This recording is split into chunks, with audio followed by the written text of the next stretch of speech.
Welcome to NSN news. నేను మీ PR. Megastar Chiranjeevi గురించి ప్రత్యేకంగా చెప్పాల్సిన పని లేదు. ఆయన తన స్వయం కృషితో చిత్ర పరిశ్రమలోకి అడుగుపెట్టి మెగాస్టార్గా నిలిచారు. కాగా తాజాగా చిరుకు సంబంధించిన ఓ ఇంట్రెస్టింగ్ న్యూస్ సోషల్ మీడియాలో తెగ వైరల్ అవుతుంది. సైకిల్ నేర్పిస్తున్న అమ్మాయితో నడుస్తున్న మెగాస్టార్ లవ్ స్టోరీ ప్రస్తుతం నెట్టింట్లో హాట్ టాపిక్గా నిలిచింది. చిరు టీనేజ్లోనే లవ్లో పడిపోయాడంట. దీని గురించి ఆయన మాట్లాడుతూ, నాకు నిజ జీవితంలో లవ్ స్టోరీ ఉంది. ఆ అమ్మాయి అంటే నాకు చాలా ఇష్టం. 7వ క్లాస్లోనే ఆమెను నేను ప్రేమించడం మొదలుపెట్టాను. ఆ సమయంలో సైకిల్ తొక్కుతూ ఆ అమ్మాయి మా ఇంటి ముందు నుంచి వెళ్ళేది. నాకేమో సైకిల్ తొక్కడం రాదు, కానీ ఆ అమ్మాయి సైకిల్ తొక్కడం అంటే మొగల్తూరులో చాలా గొప్ప విషయం. ఇక తను నా క్లాస్మేట్ కాబట్టి నేను మెల్లగా పరిచయం పెంచుకున్నాను. అలా నాకు తను ఫ్రెండ్ అయ్యింది. ఆ సమయంలోనే నేను నాకు సైకిల్ నేర్పించమని అడిగాను. నేను సైకిల్ తొక్కుతుంటే ఆ అమ్మాయి పట్టుకొని మెల్లిగా నాకు సైకిల్ తొక్కడం నేర్పించింది. ఆమె సైకిల్ తొక్కడం నేర్పిస్తున్న క్రమంలోనే నేను తనను వన్ సైడ్లో చూస్తూ ఉండేవాడిని. కానీ ఎప్పుడూ ఆమెకు నేను నా లవ్ విషయం చెప్పలేదు. తర్వాత ఎవరి దారి వారిది అయిపోయింది. ఇప్పటికీ ఆ అమ్మాయి అంటే చాలా ఇష్టమని తెలిపారు. లాల్ సద్దా సినిమా ప్రమోషన్ టైంలో చిరు ఈ విషయాన్ని వెల్లడించినట్టు సమాచారం.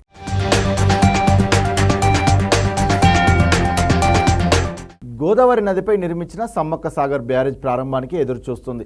దేవాదుల ఆయకట్టును స్థిరీకరించే ఉద్దేశంతో తుపాకులగూడెం వద్ద 6.94 టీఎంసీల కెపాసిటీతో ఈ బ్యారేజ్ను నిర్మించారు. 2017 ఫిబ్రవరిలో ప్రారంభమైన పనులు గతేడాది పూర్తయ్యాయి. ములుగు జిల్లా కన్నాయిగూడెం మండలం తుపాకులగూడెం వద్ద గోదావరి నదిపై నిర్మించిన సమ్మక్క సాగర్ బ్యారేజ్ ప్రారంభానికి సిద్ధంగా ఉంది. గతేడాది పూర్తయిన దీనిని మాజీ సీఎం కేసీఆర్ ఈ బ్యారేజీని ప్రారంభిస్తారని అప్పట్లో ప్రచారం జరిగింది. కానీ ఎలక్షన్ల కారణంగా కార్యక్రమం వాయిదా పడింది. తర్వాత కాంగ్రెస్ అధికారంలోకి రావడంతో సీఎం రేవంత్ రెడ్డి బ్యారేజీని ప్రారంభింపజేయాలని ఆఫీసర్లు భావిస్తున్నారు. 2121 కోట్లతో నిర్మాణం, దేవాదులు లిఫ్ట్ స్కీమ్ కెపాసిటీని పెంచడం ద్వారా ఉమ్మడి వరంగల్, ఖమ్మం, నల్గొండ జిల్లాల పరిధిలోని 6.21 లక్షల ఎకరాలకు సాగునీరు అవ్వాలని గత బీఆర్ఎస్ సర్కార్ భావించింది. ఇందుకోసం దేవాదుల నుంచి మరిన్ని నీళ్లు ఎత్తిపోసేందుకు వీలుగా గోదావరి నదిపై సమ్మక్క సాగర్ బ్యారేజీ నిర్మాణాన్ని చేపట్టింది.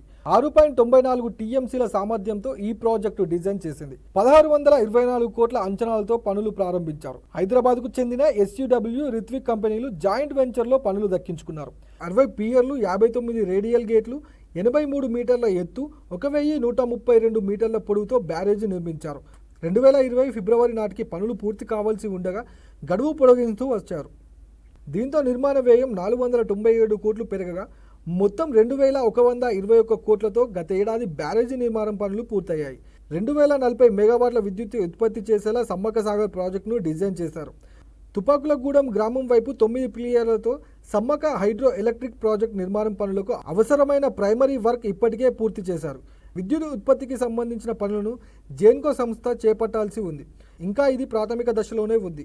ఈ పనులకు సంబంధించిన డిజైన్లు, టెండర్ల ప్రక్రియ ఇంకా మొదలు కాలేదని ఇంజనీర్లు చెబుతున్నారు. కాగా తుపాకులగూడెం బ్యారేజీ నిర్మాణం పనులు పూర్తయి ములుగు జిల్లా ఇరిగేషన్ శాఖ ఈ షరతులు తెలిపారు. ప్రాజెక్టు ప్రారంభోత్సవానికి సిద్ధంగా ఉంది. ఈ వానాకాలంలో వరద వెళ్లడానికి వీలుగా బ్యారేజీకి అమర్చిన 59 గేట్లను పూర్తిగా తెరిచి ఉంచామన్నారు. 240 మెగావాట్ల విద్యుత్ ఉత్పత్తి పనులను జెన్కో సంస్థ చేపట్టాల్సి ఉందని పేర్కొన్నారు శరత్.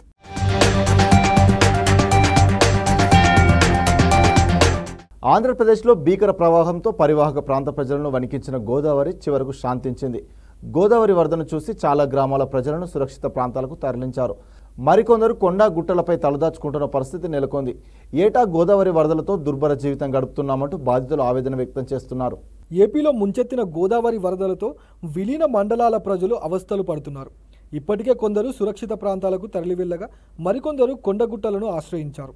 వరదలు వచ్చిన ప్రతిసారి ప్రాణాలు అరిచేతిలో పెట్టుకొని బతుకుతున్నామంటున్న బాధితులు కొత్త ప్రభుత్వమైన న్యాయం చేయాలని కోరుతున్నారు. ఏలూరు జిల్లాలో గోదావరి వరద తగ్గుతున్నప్పటికీ కుక్కునూరు, వేలేరుపాడు మండలాల్లో వరద ప్రభావం కొనసాగుతుంది. వేలేరుపాడు మండలంలో 20 గ్రామాల్లో, కుక్కునూరు మండలంలో 5 గ్రామాల్లో వరద తీవ్రత ఎక్కువగా ఉంది. ఈ గ్రామాల రహదారులు ముంపునకు గురి కావడంతో రాకపోకలు పూర్తిగా స్తంభించాయి. లచ్చగూడెం, రుద్రకోట గ్రామాలను వరద నీరు చుట్టుముట్టగా గ్రామస్తులు సమీప కొండగుట్టలపై తాత్కాలిక గూడారాలు వేసుకున్నారు. గుట్టలపైకి వెళ్లి వారికి విద్యుత్ సదుపాయం కోసం జనరేటర్ అందుబాటులో ఉంచారు. ప్రతి గ్రామంలోనూ వైద్య శిబిరాలు ఏర్పాటు చేసి మందులు అందిస్తున్నారు. ముంపు ప్రాంతాల్లో ప్రజలు రాకపోకల కోసం 13 బోట్లు ఏర్పాటు చేశారు. కాగా వేలేరుపాడు మండలం, శివకాశిపురం, భూదేవిపేట, కాచారం, కుక్కునూరుపండి మండలం, దాచారంలో 4 పునరావాస కేంద్రాలు ఏర్పాటు చేయగా బాధితులు వాటిలో తలదాచుకున్నారు. ప్యాకేజీ నిధులు అందించి పక్కా ఇల్లు కట్టించాలని నిర్వాసితులు కోరుకుంటున్నారు.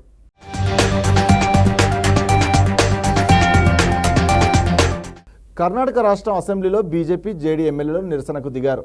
ప్రతిపక్ష నాయకులు రాత్రంతా అసెంబ్లీలో నిద్రపోయారు. Opposition leader R Ashok, BJP రాష్ట్ర అధ్యక్షుడు ఎమ్మెల్యే బీవై విజయేంద్ర, శాసనసభ్యులు అసెంబ్లీ ప్రాంగణంలో నిద్రపోయారు. కర్ణాటకలోని మైసూర్ అర్బన్ డెవలప్మెంట్ అథారిటీ కుంభకోణంపై అసెంబ్లీలో చర్చలు జరగాలని బీజేపీ జేడీఎస్ ఎమ్మెల్యేలు డిమాండ్ చేస్తున్నారు.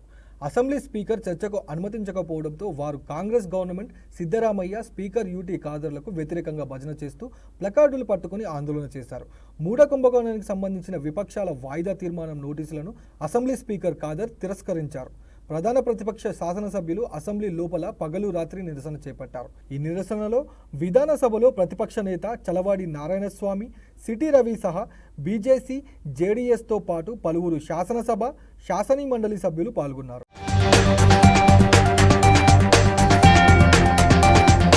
ఉత్తరప్రదేశ్లో కావడి యాత్ర సందర్భంగా ప్రభుత్వ ఆదేశాల విషయంలో నెలకొన్న వివాదంపై అమెరికా స్పందించింది. పాకిస్తాన్కు చెందిన ఓ విలేకరి నేడు కావడి యాత్ర సందర్భంగా చెలరేగిన వివాదాన్ని అగ్రరాజ్య విదేశాంగ శాఖ ప్రతినిధి మాథ్యూ మిల్లర్ వద్ద లేవనెత్తాడు. భారత్లోని యూపీలో నెలకొన్న కావడి యాత్ర వివాదంపై అమెరికా స్పందించింది. దీనిపై అగ్రరాజ్య విదేశాంగ శాఖ ప్రతినిధి మాథ్యూ మిల్లర్ మాట్లాడుతూ ఈ పరిణామాలు అమెరికాకు తెలుసన్నారు. అదే సమయంలో భారత సుప్రీంకోర్టు జూలై 22న యూపీ ప్రభుత్వ ఆదేశాలను నిలిపివేస్తూ మధ్యంతర స్టే ఇచ్చిన విషయం మా దృష్టికి వచ్చిందని తెలిపారు. ప్రస్తుతం ఆ ఆదేశాలు నిలిచిపోయాయని చెప్పారు. సాధారణంగా అమెరికా మత స్వేచ్ఛ హక్కును గౌరవించడాన్ని ప్రోత్సహిస్తుందని పేర్కొన్నారు. అన్ని మతాలను గౌరవించే విషయంలో భారత్తో కలిసి యుఎస్ పనిచేస్తుందని మిల్లర్ వెల్లడించారు. భారత్ అంతర్గత విషయాలను పాకిస్తాన్కు చెందిన జర్నలిస్టులు తరచూ అమెరికా విదేశాంగ శాఖ వద్ద ప్రస్తావించి స్పందన కోరడం పరిపాటిగా మారింది. కాగా కావడి యాత్ర మార్గంలో తినుబండారాలు విక్రయించేవారు తమ యజమానుల పేర్లను తప్పనిసరిగా ఆహారశాలపై ప్రదర్శించాలన్న ఉత్తర్వులపై జూలై 22న సుప్రీంకోర్టు స్టే విధించింది. విక్రయించేది శాకాహారమా, మాంసాహారమా అనేది ప్రదర్శిస్తే సరిపోతుందని, హోటల్ యజమానులు ఎవరు, అందులో పనిచేసే వారెవరు అనే వివరాల కోసం బలవంతం చేయవలసిన అవసరం లేదని పేర్కొంది. గంగానది జలాలను కావడిపై తీసుకువచ్చి శివలింగాలకు అభిషేకం చేసేందుకు భక్తులు వెళ్లే మార్గంలో ఉన్న హోటళ్లపై వాటి యజమానుల పేర్లు ప్రదర్శించాలని ఉత్తరప్రదేశ్, ఉత్తరాఖండ్ రాష్ట్రాల్లో స్థానిక అధికారులు ఆదేశాలు ఇవ్వడాన్ని సవాల్ చేస్తూ తృణమూల్ ఎంపీ మహువా మొయిత్రా, పౌర హక్కుల పరిరక్షణ సంఘం నేతలు తదితరులు దాఖలు చేసిన పిటిషన్లపై justice Hrishikesh Roy, justice SVN బాటల్ ధర్మాసనం విచారణ జరిపింది. దీనికి ఆ రాష్ట్రాల తరపున న్యాయవాదులెవరూ హాజరు కాలేదు.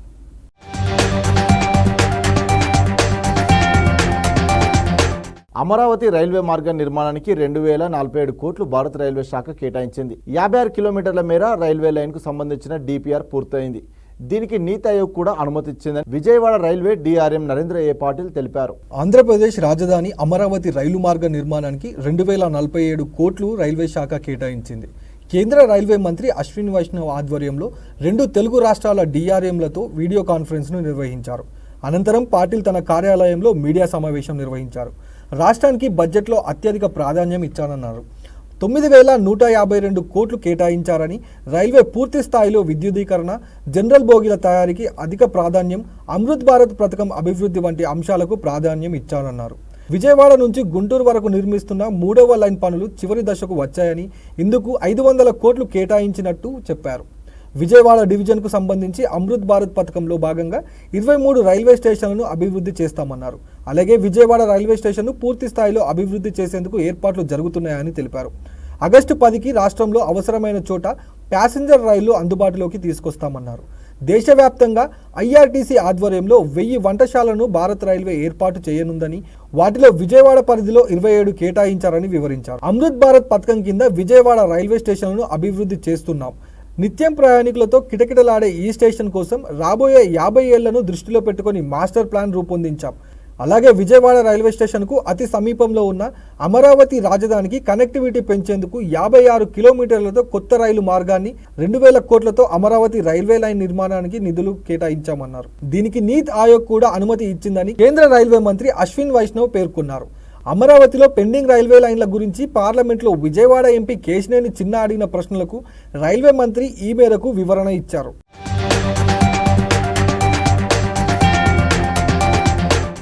పాలనపై దృష్టి పెట్టకుండా ప్రత్యర్థులను లక్ష్యంగా చేసుకుంటే ఒంటరి అవుతారని తమిళనాడు సీఎం స్టాలిన్ ప్రధాని నరేంద్ర మోడీని హెచ్చరించారు. బడ్జెట్ కేటాయింపులో బీజేపీ ఇతర పార్టీలు అధికారంలో ఉన్న రాష్ట్రాలపై కేంద్రం వివక్ష చూపిందన్న ఆరోపణల నేపథ్యంలో స్టాలిన్ ఎక్స్ వేదికగా విరుచుకుపడ్డారు. తాజా బడ్జెట్ బీజేపీ పాలనను కాపాడుతుందేమో కానీ దేశాన్ని రక్షించదని చెప్పారు. మిమ్మల్ని ఓడించిన వారి పట్ల ప్రతీకారం తీర్చుకోవద్దని వ్యాఖ్యానించారు.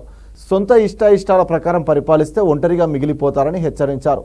చెన్నై మెట్రో రైల్ 2వ దశ పనులకు, కోయంబత్తూరు మౌలిక సదుపాయాల ప్రాజెక్టులకు, చెన్నై వరద బాధిత ప్రాంతాల పునరుద్ధరణకు నిధులు కేటాయించలేదని వెల్లడించారు.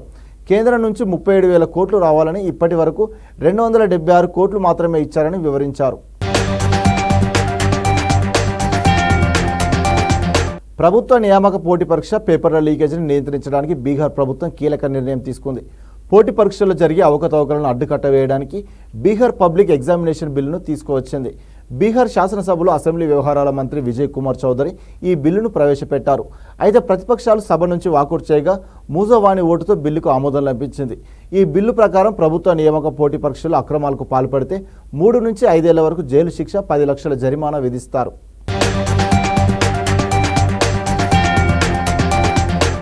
ఏపీలో తిరుపతిలో మాజీ మంత్రి పెద్దిరెడ్డి రామచంద్రారెడ్డి ఇంటి ఎదుట రోడ్డుకు అడ్డంగా పెట్టిన గేట్లు తెరిచి ప్రజల రాకపోకలకు ఎటువంటి ఇబ్బంది లేకుండా తగిన చర్యలు తీసుకోవాలని హైకోర్టు ఆదేశాలు జారీ చేసింది.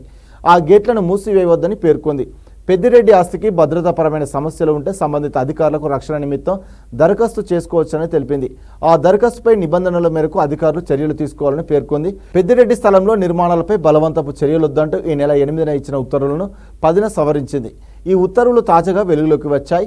తిరుపతిలోని మారుతి నగర్ నుంచి రాయల్ నగర్ ప్రధాన రహదారికి వెళ్లేందుకు ఉన్న రహదారికి ఇరువైపులా పెద్దిరెడ్డి రామచంద్రారెడ్డి గేట్లు ఏర్పాటు చేసుకుని ప్రజలను ఆ మార్గం ద్వారా రానివ్వకుండా అడ్డుకుంటూ వచ్చారు. దీనిపై జనసేన నేత కిరణ్ రాయల్తో పాటు పలువురు కార్యకర్తలు, ప్రజలు ఆ గేట్లను తొలగించాలని కోరుతూ పెద్దిరెడ్డి ఇంటి ఎదుట ఆందోళన చేశారు. ఈ సమయంలో తగిన చర్యలు తీసుకునేందుకు తమకు 48 గంటల వ్యవధి ఇవ్వాలని నాడు కార్పొరేషన్ అధికారులు కోరారు. దీన్ని ఆసరగా చేసుకుని తమ ఇంటి గేట్లను తొలగించడంతో పాటు సిమెంట్ రహదారిని కార్పొరేషన్ అధికారులు తొలగించకుండా తగిన ఆదేశాలు ఇవ్వాలని పెద్దిరెడ్డి, ఆయన కుటుంబ సభ్యులు న్యాయస్థానాన్ని ఆశ్రయించారు.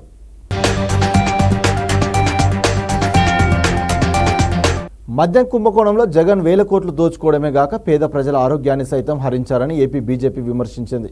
నాసి రకం మద్యంతో రూపాయి పెట్టుబడికి 10 రూపాయలు సంపాదించారని ఆ పార్టీ ఎమ్మెల్యే విష్ణుకుమార్ రాజు ఆరోపించారు. లిక్కర్ కుంభకోణంపై సిఐడి విచారణలో అన్ని విషయాలు వెలుగులోకి వస్తాయని విష్ణుకుమార్ రాజు అన్నారు.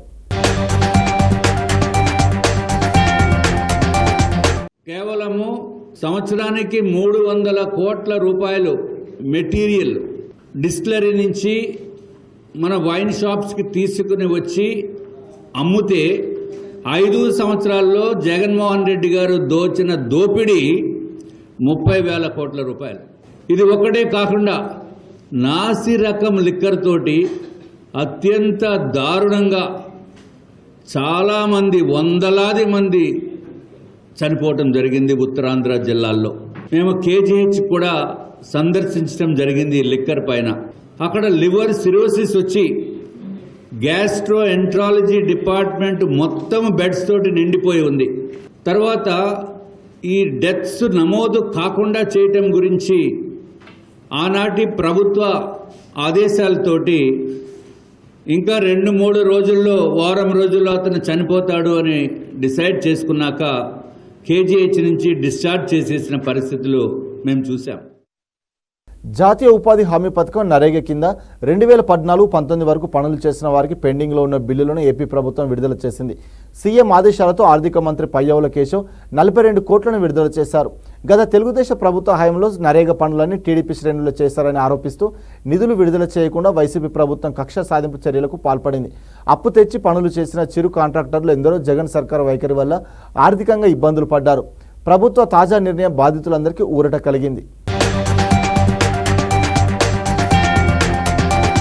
డెమోక్రటిక్ పార్టీతో పాటు దేశాన్ని ఏకతాటిపై నిలపడం కోసమే తాను అధ్యక్ష రేసు నుంచి వైదొలిగినట్టు అమెరికా అధ్యక్షుడు జో బైడెన్ వెల్లడించారు. అధ్యక్ష రేసు నుంచి వైదొలిగిన తర్వాత తొలిసారి ప్రసంగించిన బైడెన్ అందుకు గల కారణాలను వివరించారు. తర్వాత తరానికి బాధ్యతలను అప్పగించడమే మేలైన మార్గమని భావించినట్లు తెలిపారు. అమెరికా రాజకీయాల్లో స్పష్టమైన విభజన కనిపిస్తుందని, దానికి స్వాస్తి పలకాల్సిన అవసరం ఉందని నొక్కి చెప్పారు. పదవుల కంటే ప్రమాదంలో ఉన్న ప్రజాస్వామ్యాన్ని రక్షించడమే ముఖ్యమంటూ వైదొలగాలన్న తన నిర్ణయాన్ని బైడెన్ సమర్థించుకున్నారు. నియంత నిరంకుశం కంటే దేశం గొప్పదని పరోక్షంగా మాజీ అధ్యక్షుడు ట్రంప్పై విమర్శలు గుప్పించారు. ఉపాధ్యక్షురాలు కమల హారిస్కు సమర్థురాలంటూ ఆమె అధ్యక్ష అభ్యర్థికి తగిన వ్యక్తిని పునరుద్ఘాటించారు. మిగిలి ఉన్న 6 నెలల పదవీ కాలంలో తన విధిని సమర్థంగా నిర్వహిస్తానని బైడెన్ హామీ ఇచ్చారు. సామాన్యులపై ధరల భారాన్ని తగ్గించడం, గర్భ విచ్ఛిత్తి హక్కు సహా ప్రజల స్వేచ్ఛను కాపాడుతానని తెలిపారు. నాగర్ కర్నూలు జిల్లాలోని ప్రతి ఎకరాకు సాగునీరు అందిస్తామని ఎక్సైజ్ అండ్ పర్యాటక శాఖల మంత్రి జూపల్లి కృష్ణారావు అన్నారు. మహాత్మా గాంధీ కల్వకుర్తి ఎత్తిపోతల పథకంలో భాగమైన గుడిపల్లి గట్టు బ్యాలెన్సింగ్ రిజర్వాయర్ నుంచి ఆయకట్టులోని మోటార్లకు ఎమ్మెల్యేలు రాజేష్ రెడ్డి, వంశీకృష్ణ, కసిరెడ్డి నారాయణరెడ్డి, మేఘారెడ్డి, కలెక్టర్ సంతోష్తో కలిసి మంత్రి జూపల్లి పూజలు చేసి నీటిని విడుదల చేశారు. ఈ సందర్భంగా మంత్రి మాట్లాడుతూ కల్వకుర్తి ప్రాజెక్టు పరిధిలోని 3.65 లక్షల ఎకరాల ఆయకట్టులో 3/2 వంతులకు పైగా గుడిపల్లి గట్టు రిజర్వాయర్ నుంచి నీరు అందుతుందన్నారు. రిజర్వాయర్ నుంచి నాగర్ కర్నూలు, కల్వకుర్తి, అచ్చంపేట ప్రధాన కాల్వలకు నీటిని విడుదల చేశామన్నారు.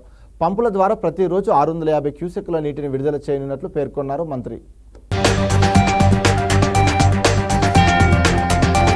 కేంద్ర బడ్జెట్పై తెలంగాణ రాష్ట్రానికి జరిగిన అన్యాయంపై అసెంబ్లీలో చర్చ సందర్భంగా ముఖ్యమంత్రి రేవంత్ రెడ్డి, కేటీఆర్ మధ్య వాగ్వాదం చోటు చేసుకుంది. సీఎం రేవంత్ మాట్లాడుతూ కేటీఆర్ అవగాహన రాహిత్యంతో సభను తప్పుదోవ పట్టిస్తున్నారని అనడమే కాకుండా సభకు కేసీఆర్ ఎందుకు రాలేదని నిలదీశారు. దీనికి స్పందించిన కేటీఆర్, మాకు జవాబు చెప్పండి చాలు, మీకు కేసీఆర్ అవసరం లేదన్నారు. దీంతో రెచ్చిపోయిన రేవంత్ రెడ్డి తండ్రి పేరు చెప్పుకొని మంత్రిని కాలేదని, కింది స్థాయి నుంచి పైకి వచ్చానని తెలిపారు. కేటీఆర్ది మేనేజ్మెంట్ కోటా అనుకున్న అంతకంటే దారుణమన్నారు. దీనికి కౌంటర్గా కేటీఆర్ పేమెంట్ కోటాలో రేవంత్ రెడ్డి ముఖ్యమంత్రి అయ్యాడని నేను కూడా అనొచ్చు. రేవంత్ అయ్యల పేర్లు చెప్పి పదవులు అనుభవిస్తున్నారని అంటున్నాడు. అంటే రాహుల్ గాంధీని అంటున్నాడా, రాజీవ్ గాంధీని అంటున్నాడా చెప్పాలన్నారు. ముఖ్యమంత్రి రన్నింగ్ కామెంటరీ మానుకోవాలన్నారు కేటీఆర్. అధ్యక్ష, ముఖ్యమంత్రి గారికి సహనము, సంయమనము, ఓపిక ఉండాలి అధ్యక్ష. మాటి మాటికి ఓపిక కోల్పోయి ఈ రన్నింగ్ కామెంటరీ అవసరం అధ్యక్ష. అధ్యక్ష, నేను కూడా అనొచ్చు అధ్యక్ష, పేమెంట్ కోటాలో ముఖ్యమంత్రి పదవి కొట్టేసిన నేను కూడా అనొచ్చు. మాట్లాడడం మేము కూడా మాట్లాడతాం. అయ్యల పేర్లు చెప్పి పదవులు అంటే రాహుల్ గాంధీని అంటుండా, రాజీవ్ గాంధీని అంటుండా నాకు తెలియదు అధ్యక్ష. ఎవరిని అంటుండ అధ్యక్ష? ఆయన ఎవరి గురించి మాట్లాడుతున్నాడు? ఇప్పుడు మినిస్టర్ గారు. సిద్దిపేట జిల్లా చిన్నకోడూరు మండల కేంద్రంలో బడ్జెట్లో రాష్ట్రానికి నిరాశ చూపడాన్ని నిరసిస్తూ బీఆర్ఎస్ విద్యార్థి యువజన నాయకులు నిరసన తెలిపారు.